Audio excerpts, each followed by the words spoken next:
Patuloy po ang pag-iikot ng mga kandidato ngayong ikatlong araw ng kampanya para sa eleksyon 2025. Saksi si Marisol Abduraman. Nagsagawa ng proclamation rally ngayong araw ang mga binansagang Duterte senatorial candidates ng PDP laban. Naroon sina Attorney Jimmy Bondo, Senador Ronald Bato de la Rosa, Senador Christopher Lawrence Bongo, Attorney J.B. Hinlo, Attorney Raul Lambino, Congressman Dante Marcoleta, Pastor Apollo Kibuloy na napanood via video message, Attorney Vic Rodriguez na guest candidate ng partido, at si Philip Salvador.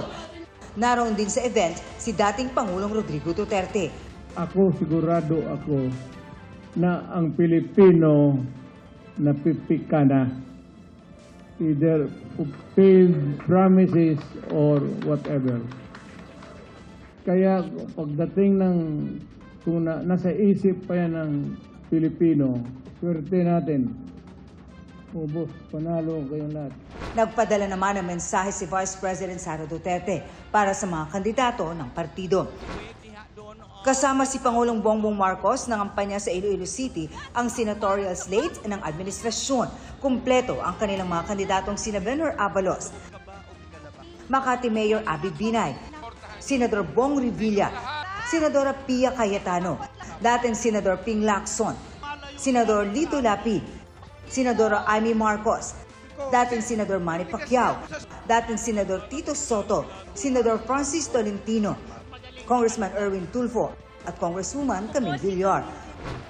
Bumisita naman sa Bohol si Bam Aquino. Isang araw matapos talakayin ang isyu ng edukasyon sa Tarlac State University. Si Atty. Sunny Matula nasa union event sa Laguna at sa Workers' Assembly sa Pampanga. Nakipagdialogo rin siya sa grupo ng employers kahapon. Humarap naman si Liza Masa sa isang event sa UP Los Baños kung saan binigyang diin niya ang independent foreign policy.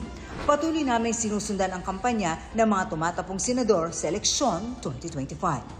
Para sa GMA Integrated News, ako si Marisol Abduraman, ang inyong saksi.